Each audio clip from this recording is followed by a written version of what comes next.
All right, Life of a Felon. We're back with Kelly. This dude has a funny story. Y'all got to hear this.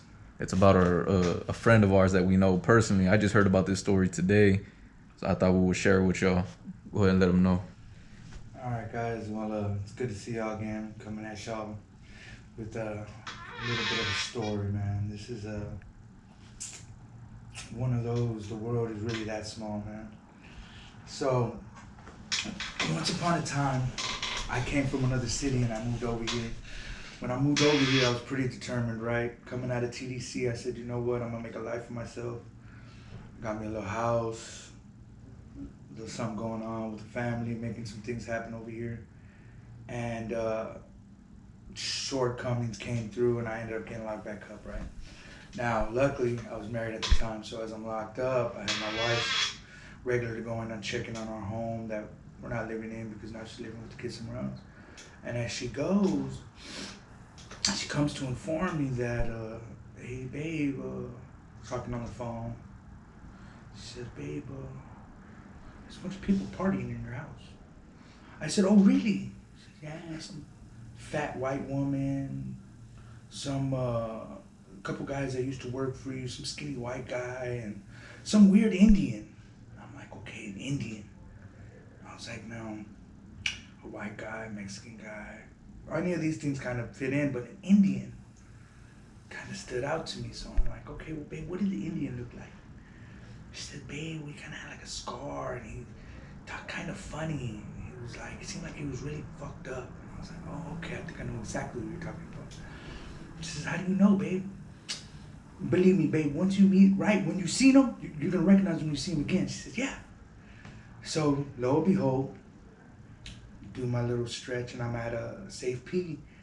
And here he comes. I'm standing in the chow hall, just sitting down with my tray, and I hear, hey, Kelly, hey, how you doing? Now, for me and my friend here, he knows that I'm dead on with this voice. I'm not trying to mimic or joke. This is dead on how this man talks. That's really him. High And energy. a very high tone. He could be as close as I am to you with this camera in the inside, and he's still gonna scream like, hey! Like he has a fucking really eccentric voice. But, oh, excuse me. So he's a cool dude though. So I tell him, I'm like, hey, Moody, what are you doing here? He says, oh, I come out dirty again. Been drinking. Quite a drinker. So I say, dude, would you partying in my house while I've been in here? Oh, yes, I have, yes. I have many girls in your house. Wow, well, it's good to hear that, you know, friends of mine are still having fun in my homes as I'm locked up. But, good to see you, Modi. So he's like, yeah, all right. Get out. I get out before him. He comes out soon after. And of course he follows me back to Corpus. We go to the halfway house together. Now this is can't get right of the Indian culture. I mean, I love him to death. But this man, but he's stiff. He's very stiff. Oh, yeah. Like, hands down, stiffest Indian. I don't care how big, small, round, tall you are. This man will call you on your shit. Oh, yeah. But he's a cool dude, hell of a storyteller. Now, unfortunately for this man, some people, alcohol, drugs, and things of this nature don't agree with him. Now, he's a very happy person, and he's great to get along with. But when he's drunk, man, this boy, his eyes will go cross-eyed in a way that you've never seen before. It's as if there's nothing holding his eyes still. They'll just be all over the place. For real. So he's screaming. Imagine an Indian, dark skin, scarred up, just screaming at the top of his lungs with his eyes going every which way. It's pretty weird. So, needless to say, one day I'm getting out the halfway house, and he had heard that my wife was picking me up. She's picking me up on a regular basis. Right outside the halfway house, and we go about our errands. So he's like, hey, Kelly, hey, do you mind if I ride with you? Can I ride with you? Can I go with you and your wife wherever you go so I fill out my paper? I said, yeah, man, I got you. And I'll drop you off wherever you're going. He says, okay.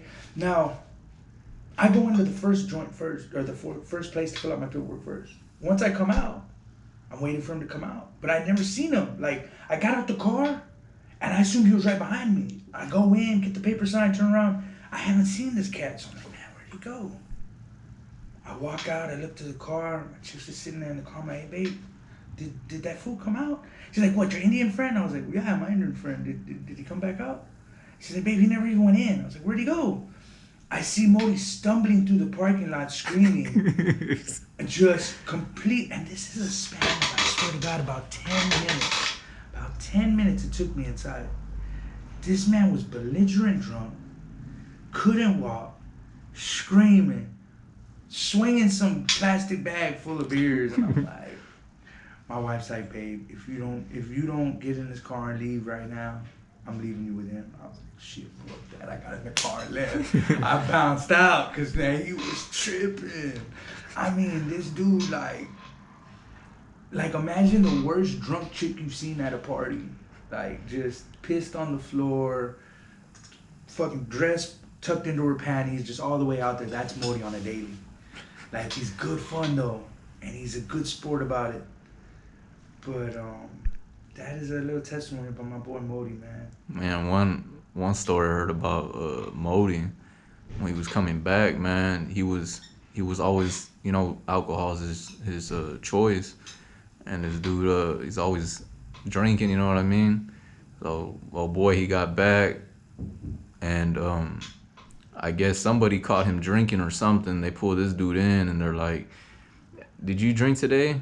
"No, not today." And then, well, you blew dirty on that breathalyzer or whatever. Everybody's talking about it in the dorms. Everybody's laughing because they know Modi already how he is. He said, "No, I didn't even drink today." "Well, why did you blow dirty?" This dude said, "I did not drink today. I drank yesterday at my AA." Man had the whole facility laughing at him, man. He snitched on himself, and he came back up to me. He's like, "Man, what happened?" I said, "I don't know, man. Why'd you say that?"